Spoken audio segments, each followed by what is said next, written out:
Krishna Krishna Sai Krishna Krishna Krishna Sai Krishna.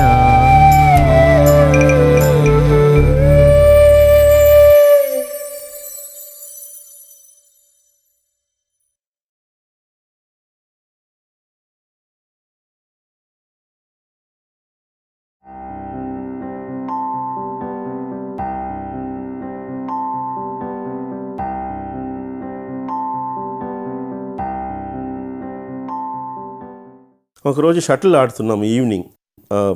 Library పక్కన shuttle court ఉంది బృందావన్లో. మేము షటిల్ ఆడుతూ ఉన్నప్పుడు ఒక బర్డ్ ఆ ప్రేయర్ హాల్ పైన ఉంది. ఆ ప్రేయర్ హాల్కి షటిల్ కోర్ట్కి ఇటుపక్క అటుపక్క తిరుగుతూ ఉంది ఆ బర్డ్. షటిలింగ్ బయట వెళ్ళాలా అనుకుంటుందో ఏమో తెలియట్లేదు, కానీ అటుపక్క వెళ్తుంది. అది చాయ్ అక్కడ ఉన్నాడు, వెళ్ళిపోయినాము, లాక్ చేసుకొని వెళ్ళిపోయినాము. నెక్స్ట్ మార్నింగ్ మళ్ళా గేమ్స్కి వచ్చినప్పుడు చూస్తే ఆ బర్డ్ ఇంకా లోపలనే ఉంది. నేను అప్పుడు లైబ్రరీయన్ ఉన్నాడు అక్కడ, నందగోపాల్ సార్. అతనికి చెప్పినాను, సార్ అది ఇక్కడ లోపల ఉండిపోయిందేమో, నేను వెళ్ళి విండోస్ అంతా ఓపెన్ చేస్తాను, అది బయట వెళ్ళిపోతుంది అన్నాను. అతను సరే పోయి ఓపెన్ చేయన్నారు. నేను పైన వెళ్ళి ప్రేయర్ హాల్కి విండోస్ అంతా ఓపెన్ చేశాను. కానీ అది ఒక్క విండోలో కూర్చోలేదు, వెంటిలేటర్స్ ఉన్నాయి పైన. ఆ వెంటిలేటర్స్ మీదే కూర్చుంటుంది.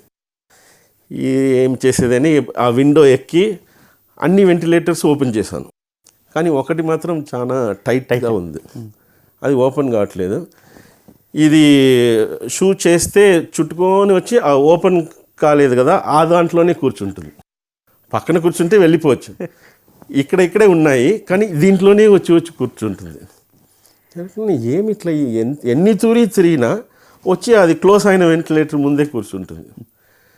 సరే అది కూడా ఓపెన్ చేస్తే వెళ్ళిపోతుందని నేను ఆ విండోని ఎక్కి చాలా హార్డ్గా పుష్ చేశాను ఆ గ్లాస్ని. టామ్ అని ఒక పెద్ద సౌండ్ వచ్చింది, ఆ గ్లాస్ పగిలిపోయింది అది పుష్ చేసిన ఫోర్స్లో. నాకు అది గ్లాస్ పగిలిపోయింది అనేది కూడా అర్థం కాలేదు. ఇక్కడ గ్యాప్ వచ్చేసింది, వెళ్ళిపోతుంది ఇంకా అనుకున్నాను. కాలు మీద ఏదో సర్రని పడుతుంది, చూస్తే ఫుల్ బ్లడ్ కింద. ఈ థంబ్ ఇట్లా కట్ అయ్యి అట్లా హ్యాంగ్ అవుతుంది, అట్లా అంటే లాగితే వచ్చేస్తుంది, అట్లా కట్ అయిపోయింది. అది చూసి భయపడిపోయి పరిగెత్తుకొని కింద వచ్చాను. సార్ చేయి ఇట్లా కట్ అయిపోయింది సార్ అంటే, అతను ఏం చేసినావు, నువ్వు ఎందుకు ఇదంతా చేయాలని. అతను ఇప్పుడు వెంటనే హాస్పిటల్ వెళ్ళాలా, చాలా పెద్ద కట్ అయిపోయింది అని చూస్తే ఒక సేవాదల్ వచ్చినారు ఆ రోజు, ఏదో గార్డెనింగ్ చేస్తానని. అతని బైక్లో హాస్పిటల్ వెళ్ళాను. హాస్పిటల్ వెళ్తే అక్కడ డాక్టర్స్ అది ఇదంతా స్టిచ్చింగ్ అంతా వేసినారు. స్టిచ్చింగ్ అంతా వేసి ఇక్కడ ఇట్లా ఒక బ్యాండేజ్ పెట్టారు. బ్యాండేజ్ పెట్టేసి నీళ్ళు మాత్రం తగలకూడదు, నీళ్ళు తగిలితే అది తంబు తీసేస్తామన్నారు. ఈ మెడిసిన్స్ అంతా వాడుకోండి అని మెడిసిన్స్ అంతా ఇచ్చినారు. నేను అవన్నీ తీసుకొని వచ్చి ఇదిలో కిటికీ మీద పెట్టాను మెడిసిన్స్. కిటికీ మీద పెట్టేసి భోజనం చేసి వస్తామని వస్తే ఆ కిటికీ మీద ఆ మెడిసిన్స్ కనపడలేదు. అది మంకీస్ ఏమైనా వచ్చి తీసుకొని పోయిందా, లేకపోతే హాస్టల్లో కిటికీలో పెట్టినది, ఎక్కడ అది కనపడలేదు. నాకు ఇది చెప్పాలంటే భయం, అంత మాత్రం కేర్లెస్గా ఉన్నావు అని తిడతారో ఏమో అని ఎవరికి చెప్పలేదు.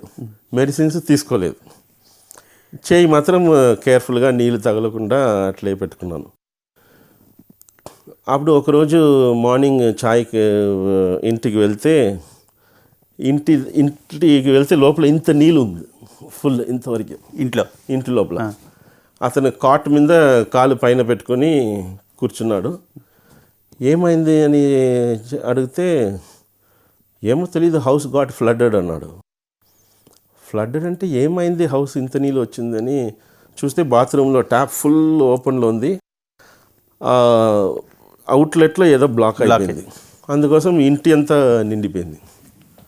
ఇప్పుడు స్లోప్ ఎలా ఉందంటే రివర్స్ డైరెక్షన్లో ఉంది యాక్చువల్గా, ఫ్లోరింగ్ మేము బయట నూకాలి, అది యాక్చువల్గా నూకితేనే నీళ్ళు బయట వెళ్తుంది.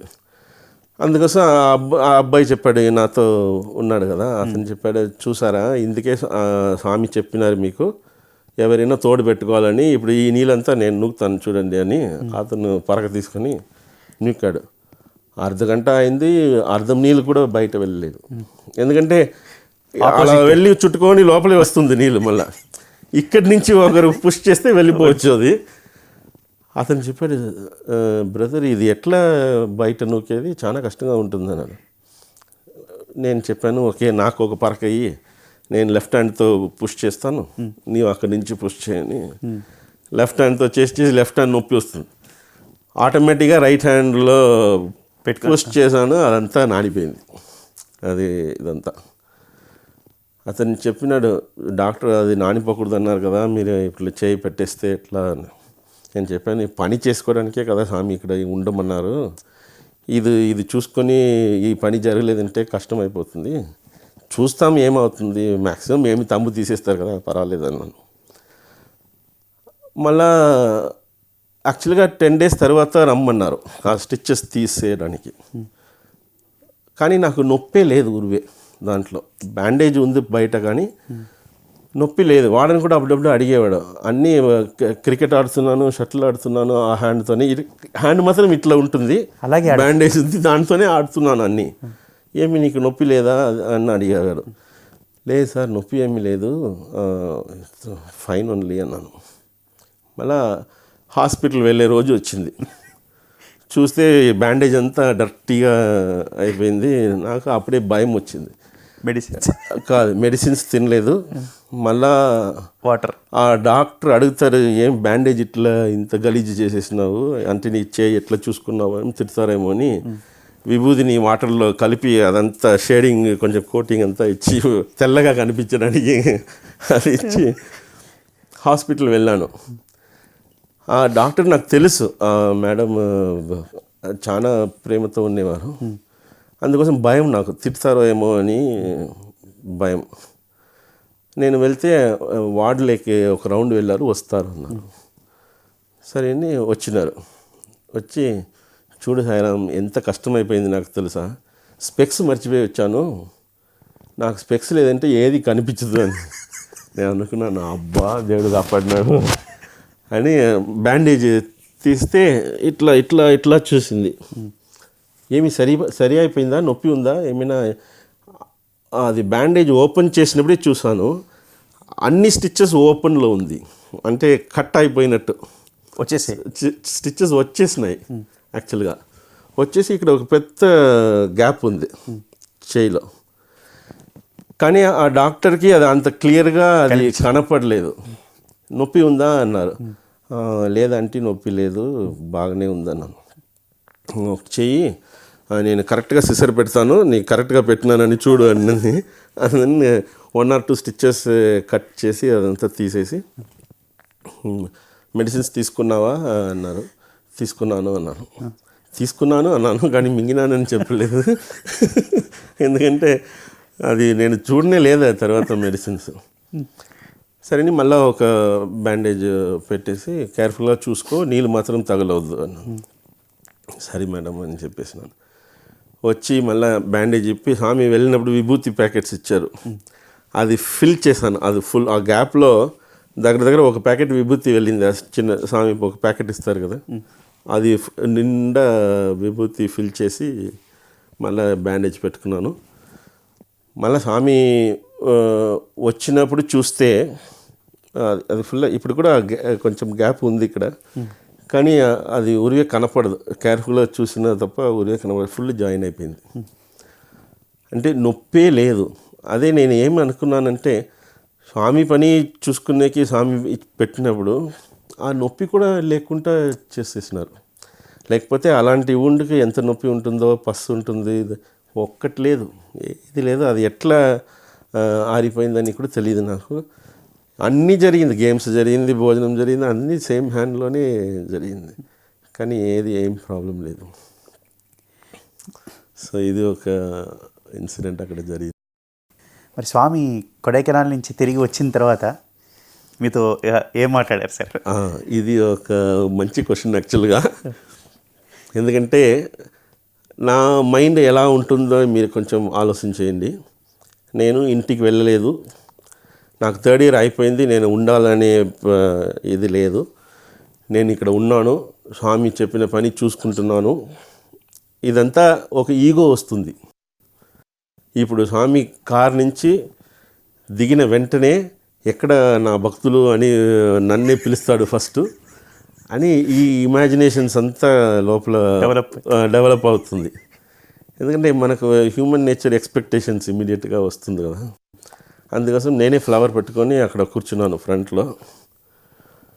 స్వామి కారు వచ్చింది, నా ముందర దిగాడు స్వామి. అట్లే పిల్లలంతా వచ్చారా, భోజనం చేశారా అని అడిగి అట్లా రివర్స్ తీసుకుని సర్ర లోపల వెళ్ళిపోయి ఆరతి తీసుకున్నారు, డోర్ క్లోజ్ చేస్తున్నారు.